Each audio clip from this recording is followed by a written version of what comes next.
This is Halloween.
Toda essa história começou há uns 3 anos. Há algumas semanas antes, quando André e sua noiva Elaine curtiam um filme de terror num cinema no Plaza Shopping, no centro de Niterói.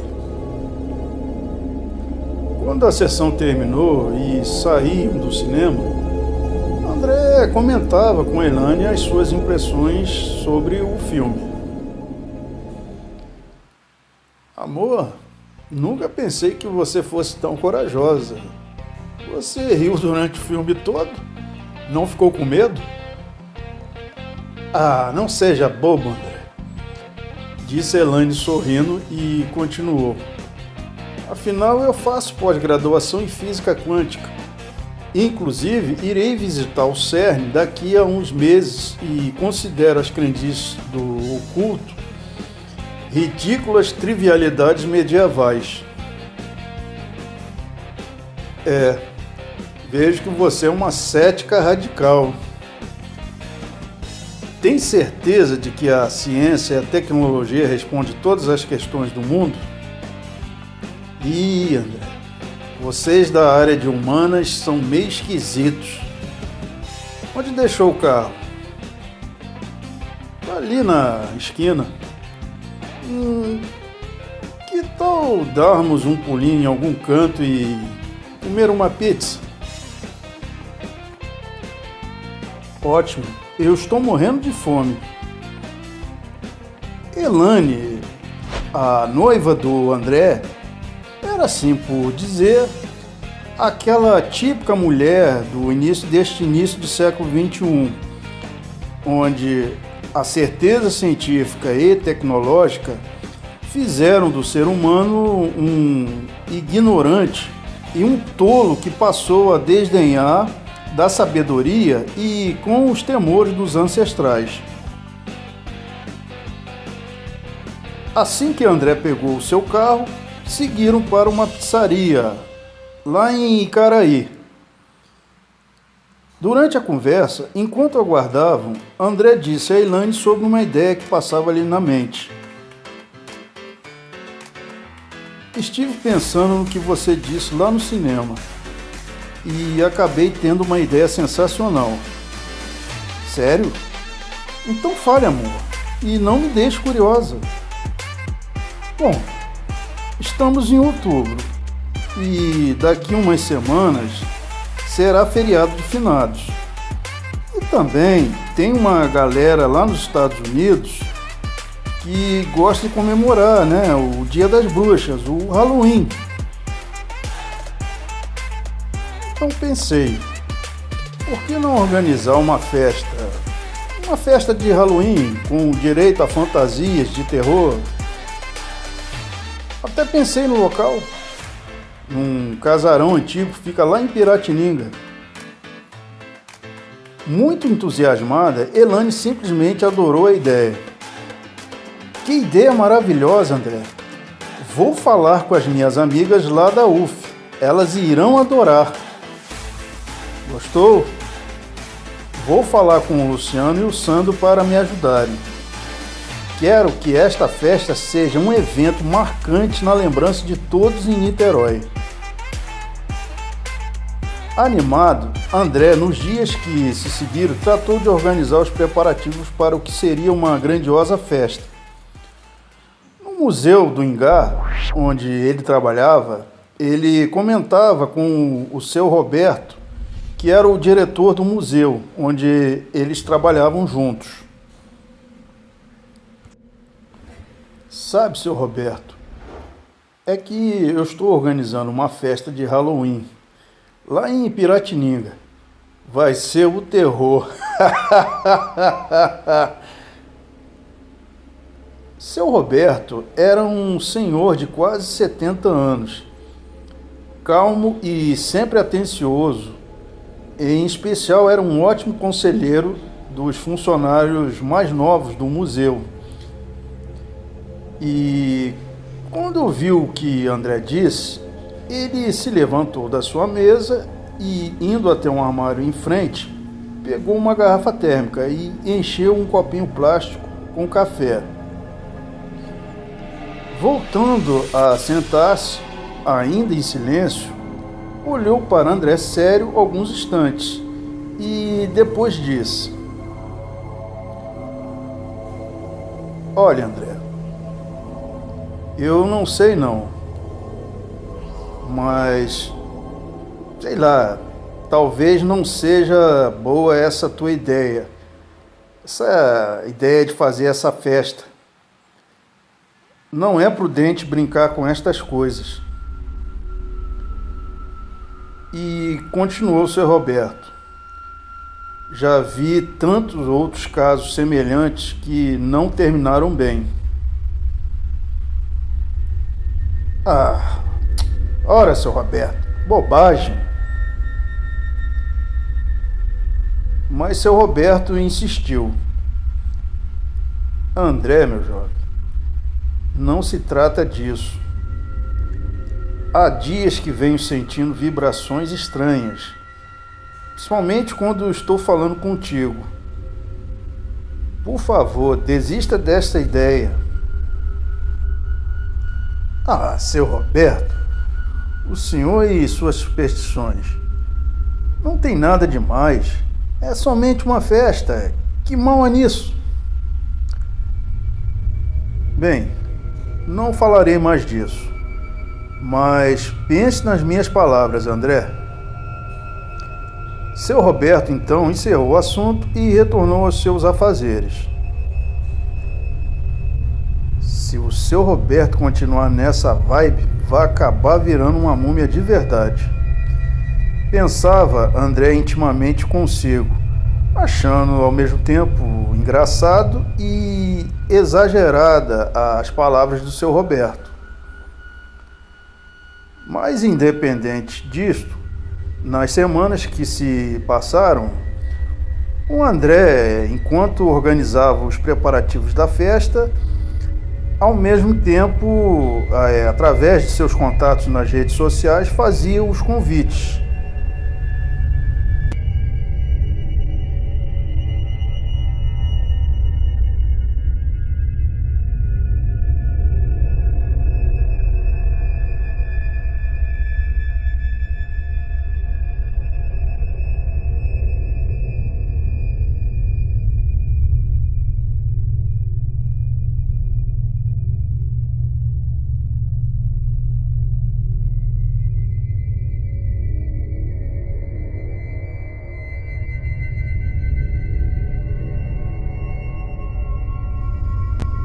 Porém, André Xangreta, apesar de todo o seu entusiasmo e empenho para promover o baile de Halloween, ignorava completamente o desfecho fatídico que lhe aguardava. Como disse uma vez um certo filósofo, às vezes, o destino põe nas mãos dos tolos as chaves do oculto, aprisionando assim as forças do mal, indóceis, presas de tempos remotos e esquecidos.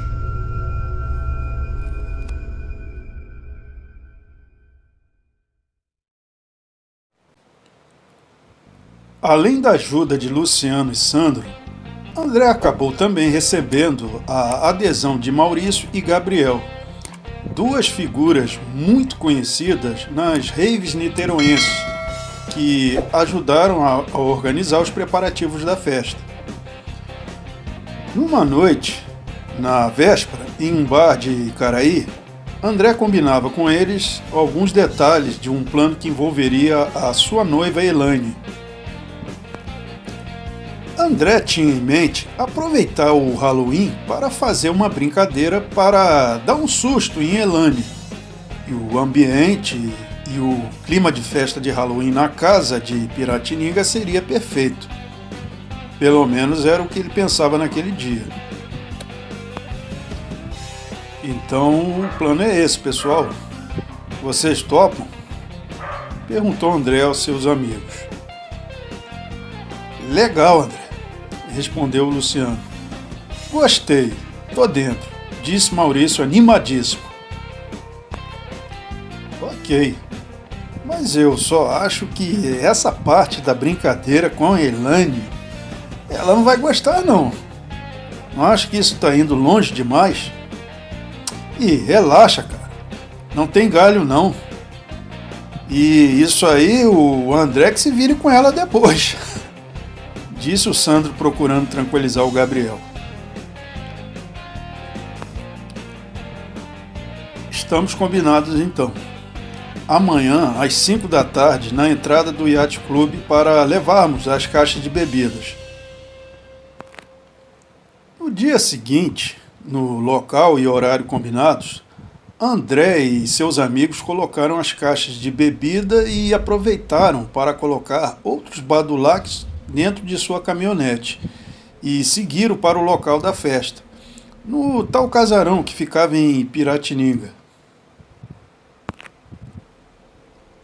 Essa casa de Piratininga era um imóvel abandonado há uns 45 anos e havia pertencido a uma família muito rica na década de 70 e chamam a atenção para uma história bastante peculiar e muito conhecida pelos moradores mais antigos da região. Eles contam que o casal dessa família, os donos dessa casa na época, nos anos 70, tinham uma única filha, Laura. Era uma moça muito prendada. Ela estava noiva e iria casar em breve com um rapaz, um oficial da aeronáutica. Mas no dia do casamento, a noiva, já no altar da igreja, ficou aguardando. Contudo, as horas se passaram e o noivo não apareceu. Acabaram então se convencendo de que o noivo não viria, o que para a noiva foi uma grande decepção. Depois disso, Laura adoeceu e nunca mais ficou boa desde então. Mas logo ela teve a explicação para o sumiço do noivo. Ele havia morrido num acidente aéreo horas antes, no dia da cerimônia de casamento. E como naquela época a telefonia era precária e não existia a internet como é hoje, a notícia demorou 3 meses para chegar. O impacto da revelação foi demais para Laura, que já com a saúde muito debilitada, não resistiu e morreu na hora. Uma semana depois, os seus pais participavam da missa de 7º dia pelo falecimento dela. Quando então, no meio da missa, de forma repentina, entrou um casal de noivos. E o mais assustador de tudo era que o casal em questão era Laura e seu noivo, que estavam trajados com as mesmas vestes do casamento. E para o assombro dos pais de Laura e dos que ali estavam presentes, Não havia dúvida nenhuma de que eles estavam mortos, pois seus corpos apresentavam decomposição e estavam sendo corroídos pelos vermes. De forma macabra e sem dizer palavra alguma, se dirigiram ao altar e não saíram até que o padre os casasse. E uma vez feito, o casal se retirou da igreja. O pai de Laura, por ter problemas cardíacos, acabou não resistindo e morreu na hora. Já sua mãe enlouqueceu e não durou muito, vindo a falecer também pouco tempo depois. Como não havia mais herdeiros, a casa ficou abandonada desde então. Dizem os moradores mais antigos de Piratininga que os fantasmas de Laura e seu noivo foram morar lá e afirmam que sempre ao passarem pela casa escutavam vozes de um homem e uma mulher conversando. Bom, a veracidade dessa história ou não vem ao caso. O certo é que, por uma série de coincidências bizarras, André e seus 4 amigos tiveram a brilhante ideia de promover a festa de Halloween nessa mesma casa. Seria isso um presságio do destino, da morte ou mera fatalidade? Quem pode afirmar? Mas voltando ao assunto principal em questão, André, Luciano, Gabriel, Maurício e Sandro, entrando por um portão dos fundos do terreno e entrando na casa, trataram de descarregar as bebidas e toda a parafernália que ainda faltava.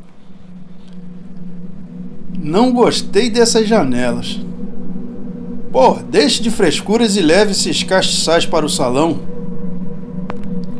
André, olha, esta casa parece ter sido feita de encomenda para a festa, observou Maurício admirado. Gostou?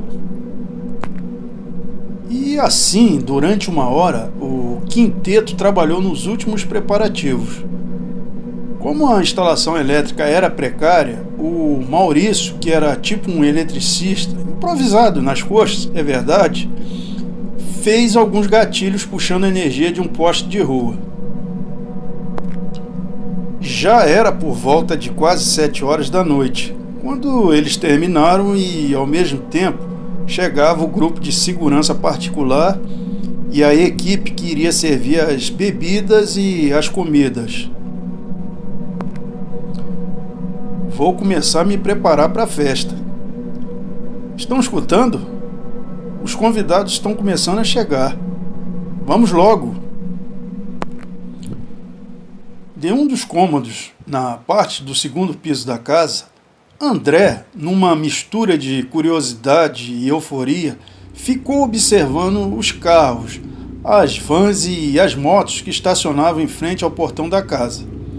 Afinal, a grande noite da festa de Halloween, ou do Dia das Bruxas, se assim preferirem, chegou. A festa estava bombando geral. A animação da galera era coisa de outro mundo, do mundo do oculto, se vocês me permitem uma licença poética. O velho casarão de Piratininga parecia que havia sido invadido por um exército de monstros. Tanto do lado de dentro como do lado de fora, era uma bruxa aqui, um zumbi ali, um vampiro lá. Enfim, era uma infinidade de seres sobrenaturais para satisfazer o gosto dos mais exigentes. No meio do salão, até havia um microfone que estava à disposição de quem quisesse deixar o seu recado ou mesmo recitar poemas temáticos como um rapaz que, segurando uma abóbora, declamou um poema de Augusto dos Anjos, o gótico Asa de Corvo.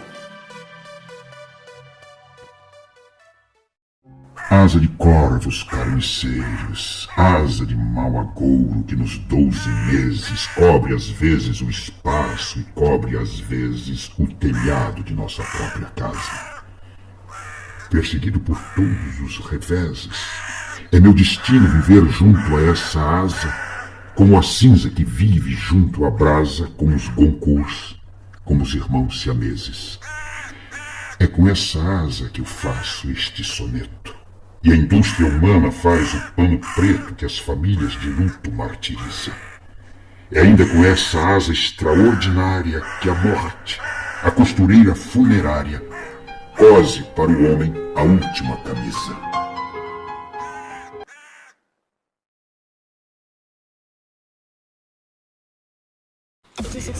Elaine, acompanhada de algumas amigas da UF, acabava de chegar, deslumbrante e fantasiada a caráter. Luciano, fantasiado de lobisomem, nesse momento estava conferindo alguns detalhes com os garçons. Assim que a viu, foi falar com ela e as amigas. E aí, Elaine? E aí, garotas? E o André? Perguntou Elaine, olhando para todos os cantos do salão à procura de seu noivo. Tá lá em cima, terminando de vestir a fantasia do Conde Drácula. Respondeu Luciano, dando uma leve risada. Sobe lá, sugeriu Luciano, apontando para a escada que dava para a parte de cima do casarão. Agora não. Mas primeiro eu quero mesmo é pegar uma vodka. Vamos lá, amigas? Enquanto Elaine e suas amigas iam até a mesa de bebidas, Luciano subiu a escada para avisar ao André que ela havia chegado. O André? A Elaine chegou e está lá embaixo e perguntou por você. Em cima da hora, hein, Lu? Observou André enquanto ajeitava sua capa preta de vampiro no corpo com a ajuda do Sandro. Pois é, concordou Luciano e acrescentou. Nem deu tempo de verificar se o punhal de borracha é realmente seguro para fazer aquela parada. O Gabriel já se fantasiou de homem sem cabeça e está assustando todo mundo lá fora. O plano continua o mesmo? Claro, o sinal é quando eu aparecer. Nesse instante, Maurício apareceu e, olhando para André, disse: tem um senhor lá embaixo, acho que é gringo, e quer falar com o dono da festa. Você, né, André? André, um pouco mal-humorado, disse: pô, mas agora eu estou muito ocupado. Bom, ele diz que é muito importante. Ah, na certa deve ser algum bicão querendo filar bebida. Pior que não é não, porque um dos seguranças até averigou. E o sujeito até mostrou o convite, replicou Maurício. Gente, eu acho que pode ser algum representante dessas agências aí de notícias. Quem sabe querendo divulgar a nossa festa para o exterior. Interveio Luciano de forma assertiva. E isso até seria muito bom para promover nossos outros empreendimentos. Já pensaram nisso? Olhando por esse lado, você tem razão, Lu. Ok, então. Vou lá embaixo e ver qual é desse sujeito.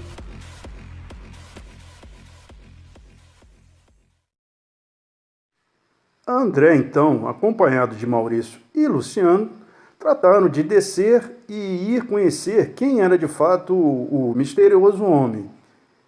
Ele aguardava na entrada dos fundos da casa, que dava para o que parecia ser um depósito improvisado, dentro daquela casa antiga. Ali, no meio daquela bagunça, se encontravam restos de madeiras e tábuas, que os carpinteiros e marceneiros, contratados por André, precisaram para trabalhar semanas antes. Dava até para ver algumas cruzes de madeiras ainda por serem construídas, espalhadas pelas paredes. A lâmpada não era suficiente para iluminar o depósito. Ao chegar, notaram que Elane e suas amigas da faculdade conversavam com aquele homem, que ao vê-los falou: "Boa noite, senhores", disse o homem com um sotaque carregado.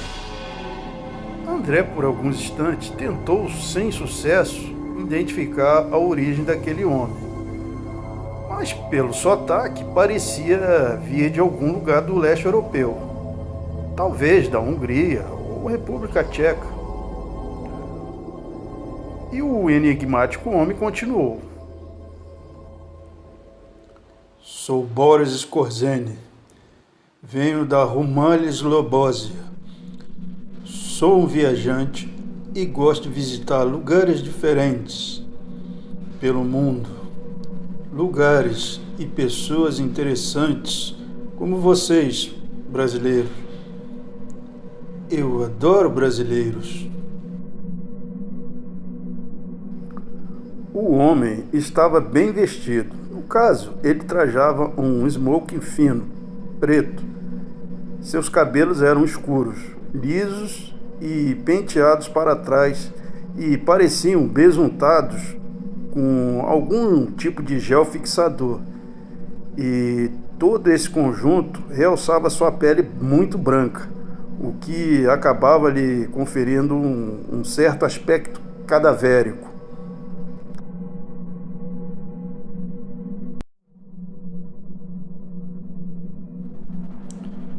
E como todo bom anfitrião, André tratou de fazer as honras e apresentou os seus amigos.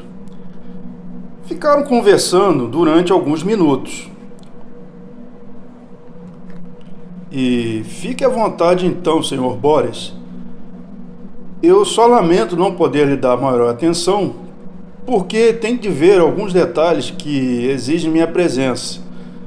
Mas o meu amigo Luciano aqui lhe mostrará o restante da casa.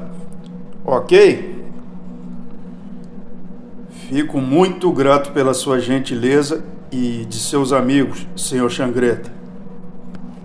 E dessa forma, o enigmático Boris Skorzeny, ao lado do Luciano, começou a circular pelos cantos do salão, que estava abarrotado de pessoas que curtiam o baile de Halloween ao som de uma reverberante música eletrônica.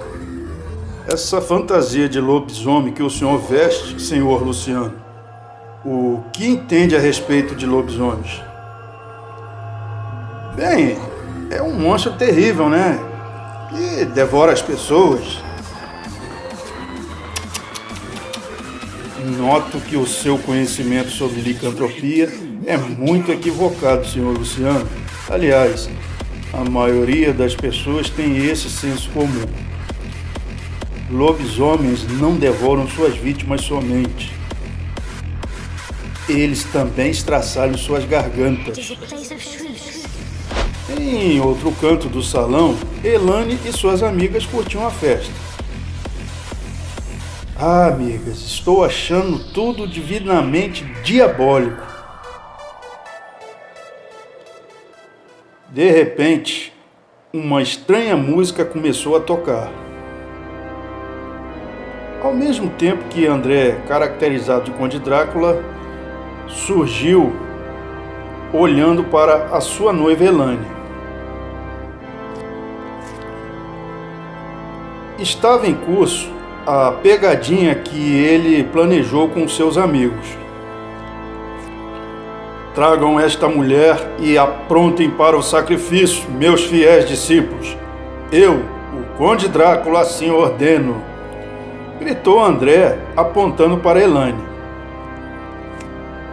Então Maurício e Sandro, devidamente instruídos, como já planejados, seguraram Elane, que, sem entender que se tratava de uma pegadinha, gritava. Maurício e Sandro conduziram Elane para uma mesa e a amarraram com cordas. Apesar do susto inicial, ela acabou percebendo que aquilo se tratava de uma brincadeira, uma pegadinha. E, muito indignada, ela disse: agora chega, né? Brincadeira tem hora. Não estamos aqui para brincar, dizia André, ignorando os protestos de Elane. E continuou: mas para fazer a cerimônia do sacrifício. Poderosas forças do oculto. Isso já passou dos limites, André. Chega, você ficou louco? Por favor, André, pare com isso. É chegado o momento do supremo sacrifício. Vocês estão completamente loucos. Agora sentirá na carne o real gosto do horror. Não, André, chega! Eu já estou farta desta palhaçada. Faça o favor de me desamarrar. Agora. Vou embora para casa. Mas André não estava nem aí para os protestos indignados de Elane. E ele continuou com, digamos, a sua performance teatral. Pagarás com a vida a sua arrogância, vil mulher. De repente, um forte vento surgiu. As luzes se apagaram e começou o maior transtorno. Ei, que é isso? Que ventania! As velas se apagaram. Que barulho é esse? Ei, me solta, cretino. Calma, gente. Foi só uma pane elétrica. Liguem a lanterna do celular. E quando fizeram isso, constataram algo aterrador. Meu Deus, é André. A Elane. Gente, o que está acontecendo aqui? Disse uma das amigas horrorizadas. Parece sangue de verdade. E ali estavam os corpos de André e de Elane, sem vida, ensanguentados, esquartejados, com as vísceras transparecendo. Era algo aterrador. E mal tiveram tempo de se recompor, quando, nesse mesmo instante, aquele enigmático senhor, o senhor Scorzene, começou a falar. Ah, eu adoro vocês brasileiros. Vocês, ao mesmo tempo que possuem uma cultura interessante, vocês são os tolos. Acham mesmo que conhecem o oculto, as criaturas da escuridão? Acham mesmo que podem brincar e sair impunes? Vocês atraíram minha atenção. Esta noite quero dividir algo com vocês. Eu dedico então a minha atenção a todos vocês aqui presentes, cujos corações e sangue irão saciar minha fome. Então, o senhor Scorzene começou a se transformar em um monstro, num verdadeiro lobisomem.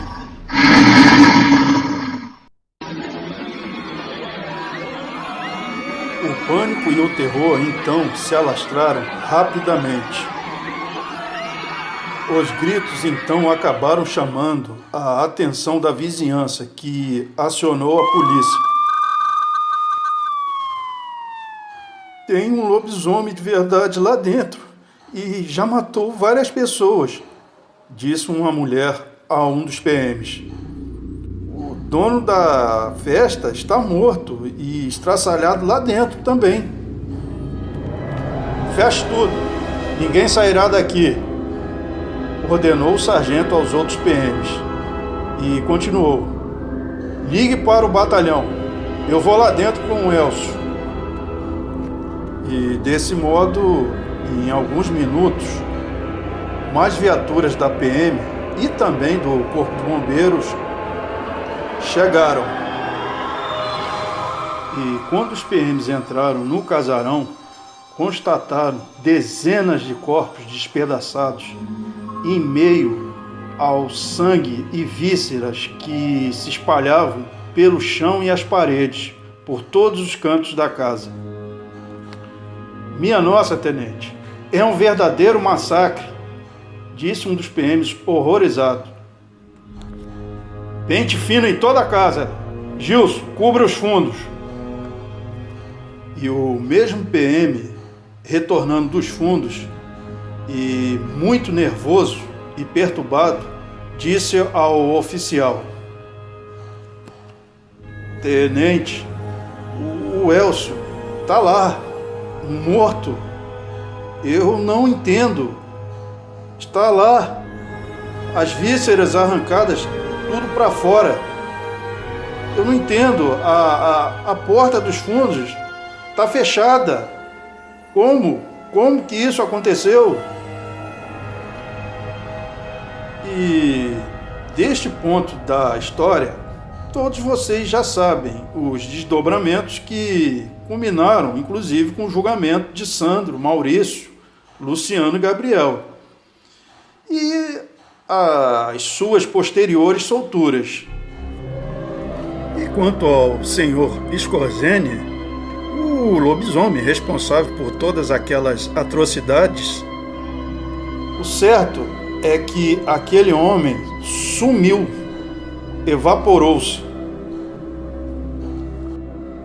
Naquela altura dos acontecimentos, quem acreditaria que um visitante, no caso o senhor Boris Scorzene, seria um lobisomem? O lobisomem responsável por todas aquelas terríveis mortes.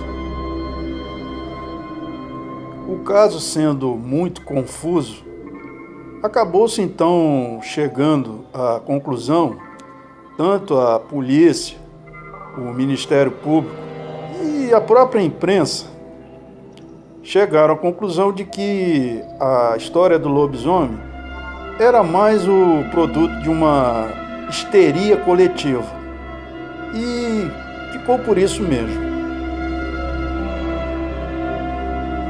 E como disse uma vez um certo filósofo, às vezes o destino põe nas mãos dos tolos as chaves do oculto, libertando assim as forças do mal, indóceis, presas de tempos remotos e esquecidos.